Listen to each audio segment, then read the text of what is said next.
Bago po tayo magsimula, alam niyo ba na ang isang like ay napakalaking tulong para sa isang channel? Kaya pindutin niyo na po sana yan. Mag-comment na rin kayo ng kahit ano. Tara, magkwentuhan tayo. Nagsimula yung lahat isang gabi nung umuwi ako galing eskwela. Nadatnan ko kasing nagkakagulo doon sa amin.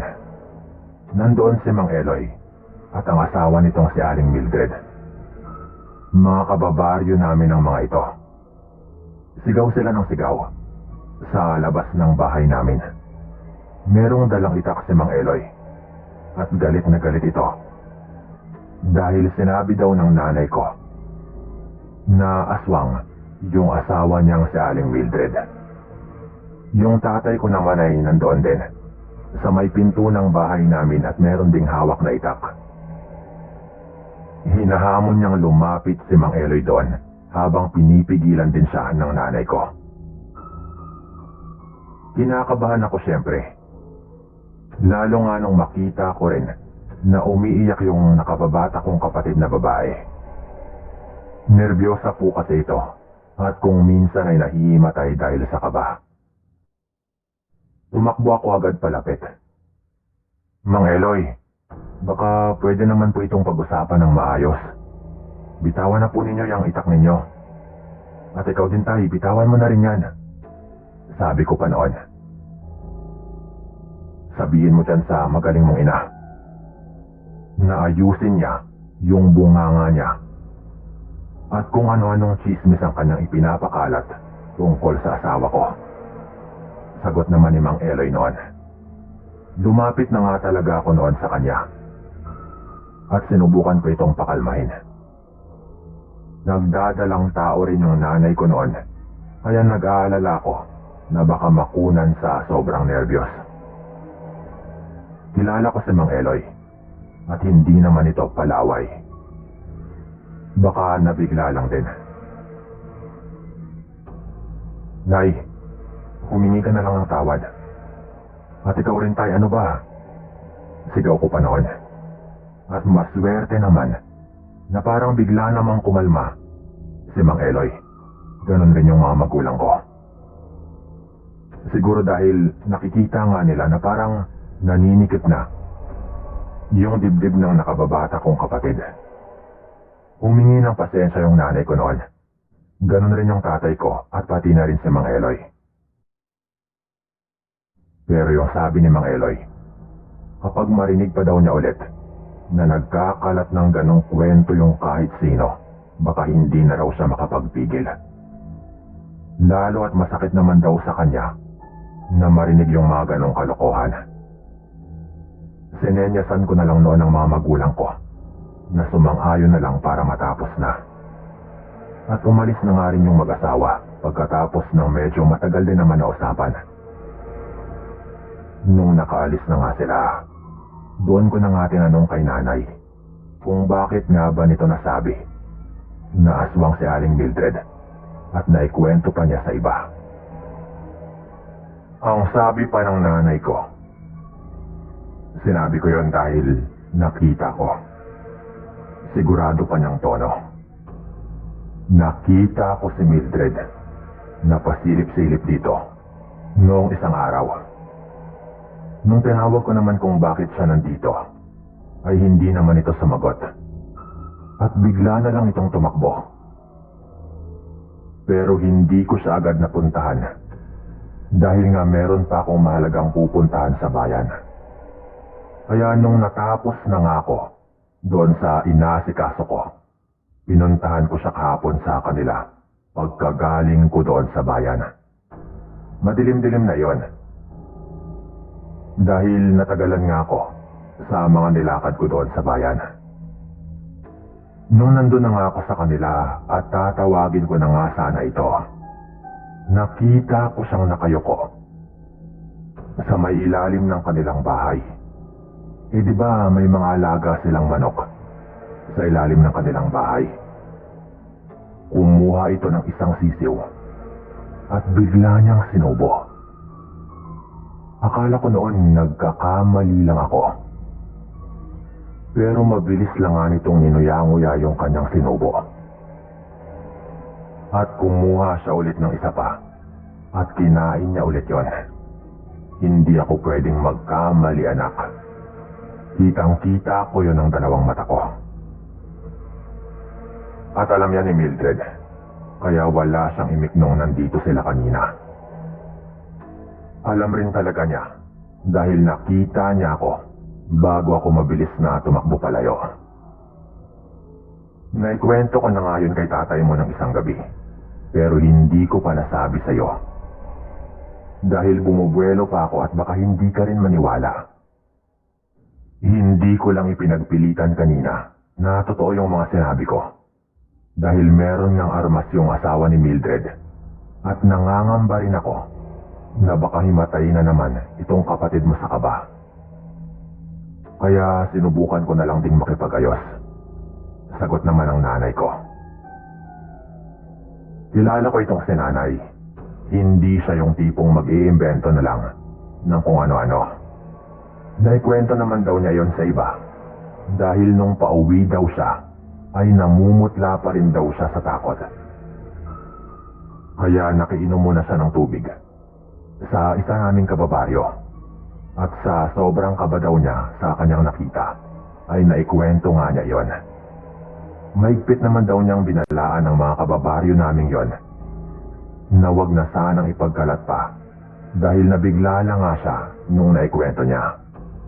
Hindi naman niya akalain nakakalat pa rin yon at makakaabot nga kila Mang Eloy. Ang sabi pa ng nanay ko, mukhang wala raw kaalam-alam itong si Mang Eloy na ang kanyang asawa ay isa na palang aswang. Bagong aswang raw talaga yata, sabi pa ng nanay ko. Lalo at panay rin daw yung bisita ng mga kamag-anak ni Aling Mildred sa kanila at baka doon daw niya nakuha. O baka meron siyang minana. Hindi namin alam noon, pero ang alam namin, malakas yung posibilidad na aswang na nga talaga si Aling Mildred. Kung totoo yung mga sinabi mo, Nay, dapat wag tayong magpakampante at mag-ingat tayo dyan kay Aling Mildred. Huwag ka na munang lumapit-lapit dyan sa kanya. Sabi ko pa nga noon. Isang Sabado, siguro mga ilang araw lang yung nakalipas, nagkaroon noon sa baryo namin ng libreng check-up sa mga matatanda at mga buntis. Kaya maaga pang umalis yung nanay ko para pumunta doon. Nagkataon naman na merong trabaho yung tatay ko noon. At meron namang proyekto sa eskwelahan ng kapatid ko na kailangan nga nilang tapusin kasama ang kanyang mga kaklase. Kaya nagpaalam rin itong umalis. Ang sabi sa akin ng tatay ko noon, dalan ko daw ng merienda at tubig yung nanay ko. At baka matagalan nga ito doon dahil sa dami ng mga tao na gusto ring magpa-check up. Kaya inihanda ko ngayon para dalan yung nanay ko. Nagmamadali akong pumunta doon sa may health center ng barangay namin. Nakita ko nga yung nanay ko pagdating ko doon na nakatayo sa kumpulan ng mga tao dahil mukhang nagkagulo yung mga ito dahil may isang matanda na nawala ng malay. Habang wala ring kamalay-malay yung nanay ko na nakatayo at nag-aalala doon sa nahimatay na matanda, kitang-kita ko na lumapit sa kanya si Aling Mildred. At nakabuhos lang yung kanyang atensyon sa tiyan ng nanay ko. Medyo malayo pa ako kaya nagmadali akong lumapit doon. Habang papalapit nga ako doon, medyo nagkakagulo pa yung mga tao sa nangyari sa matanda. Kitang-kita ko talaga na biglang hinawakan ni Aling Mildred yung tiyan ng nanay ko. Hinimas-himas pa niya yon habang nakatalikod si nanay at parang hindi man lang nakaramdam yung nanay ko sa ginagawa nito. Nay! Nay! Sigaw ko agad noon at napalingon nga si Aling Mildred Sabay dumistansya agad sa nanay ko. Nay, tinatawag kita kanina pa. Sabi ko pa. Sabay kalabit nga kay nanay nung nakalapit na ako. Bakit ka nandito, anak? Tanong ng nanay ko noon. At sinabi ko na magdadala lang sana ako ng merienda niya. At baka matagalan nga siya. Pero sabi nito tapos na rin daw siya. At pauwi na rin pala sana nung meron ngang biglang nahimatay na matanda. Hinila ko siya agad sa gilid at sinabi ko nga yung nakita ko. Nay, wala ka ba talagang naramdaman? Nasa likod mo kanina si Aling Mildred. At hinawakan pa nga nito yung tiyan mo habang wala kang kamalay-malay. Sabi ko pa. Ano? Wala man lang akong napansin. Abala ko doon sa matanda. Nagtatakang tanong ni nanay habang hawak-hawak yung kanyang tiyan. Hindi raw talaga niya naramdaman. Sinasabi ko sa'yo, Nay. Totoo nga yung nadiskubre mo. Aswang talaga si Aling Mildred. Sabi ko pa, habang hinahanap ko kung nasaan na nga ba siya banda nagpunta. At nakita namin siya ng nanay ko na nakatingin sa amin ng masama. Nanlilisik ang kanyang mga mata. At inamoy nito yung kanyang kamay. Yung kamay na pinanghawak niya sa tiyan ng nanay ko. Na parang biglang naging ibang tao si Aling Mildred.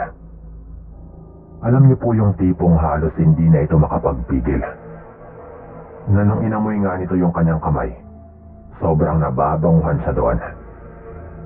Ibang bango daw kasi yung naaamoy ng mga aswang sa sanggol sa loob ng tiyan.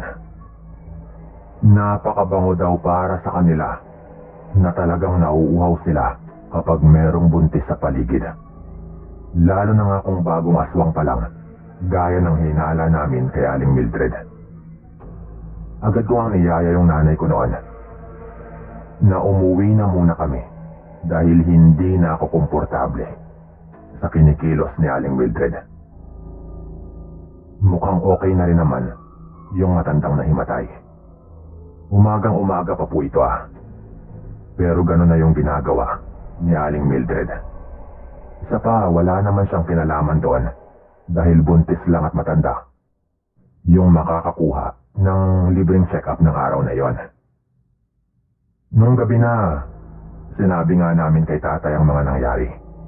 Kaya pagkatapos maghapunan, inaasa ni tatay yung kanyang mga itak kahit gabing-gabi na. Sabi ng tatay ko noon, basta mga bagong aswang daw, hindi pa raw masyadong nag-iisip at mga agresibo daw yung mga ito dahil wala pa raw silang ibang iniisip kundi makapangbiktima. Wala pa rin mga karanasan. Yung laman lang ng utak nila kapag inaatake sila ay kakain sila ng hilaw na karne. Iba raw yung uhaw ng mga bagong aswang Kaya siguradong pupunta daw yun ulit sa bahay namin. Sinabihan din ako ng tatay ko noon na huwag matulog ng maaga dahil magbabantay-bantay daw muna kami.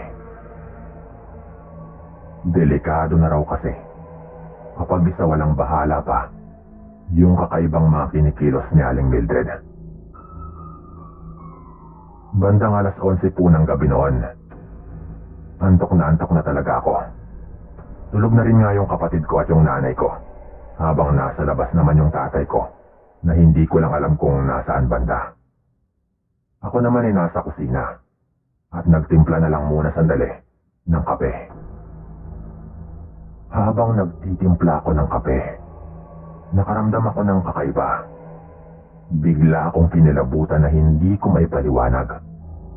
Pakiramdam ko noon, merong nakatingin sa akin. Hinanap ko sa mga bintana doon sa may kusina. Pero wala. Hanggang sa mapatingin nga ako sa may maliit na bintana sa may lababo. At napansin ko, na merong mga mata na nakasilip doon.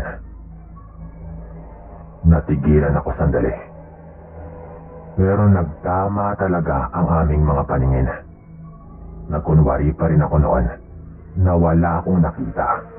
Pero hinahanap ko na nga sa mata ko kung saan ko ba banda na ipatong yung kutsilyo. Na inihanda ko nga kung sakaling merong mangyari.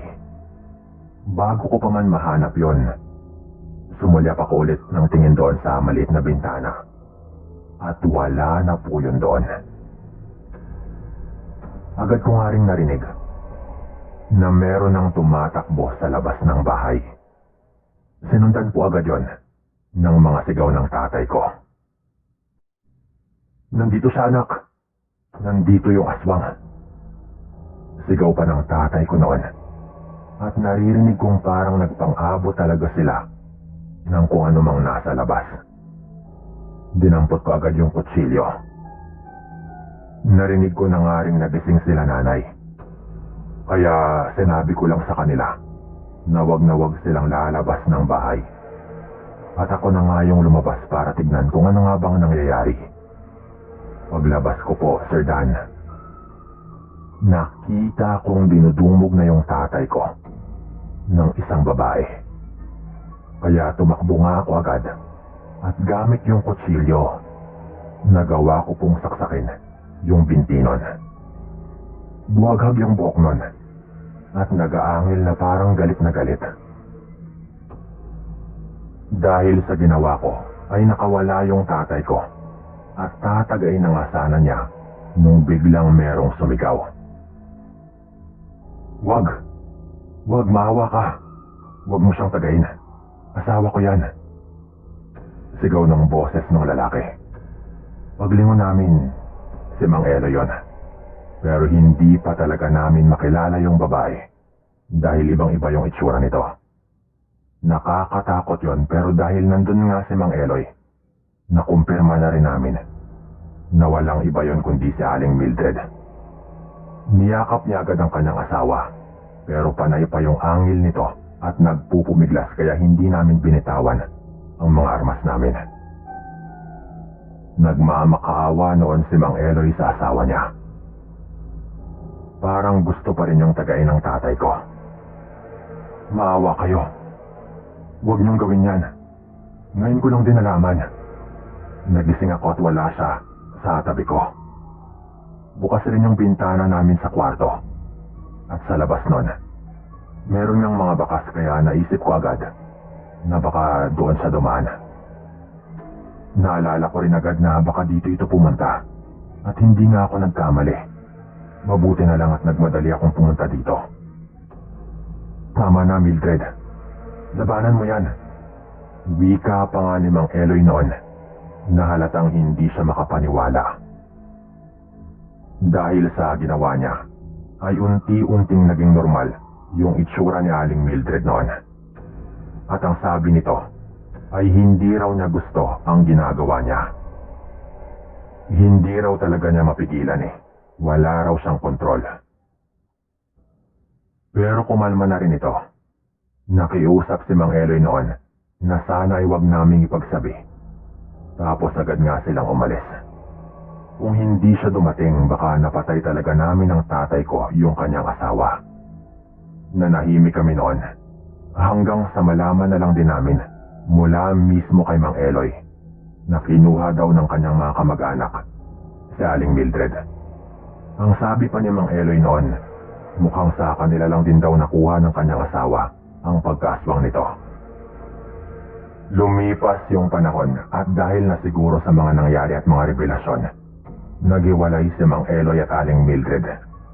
Hindi na bumalik sa lugar namin si Aling Mildred at nag-asawa na nga rin ng iba, si Mang Eloy. Ang sabi noon ni Mang Eloy, mas mabuti na rin daw siguro yon.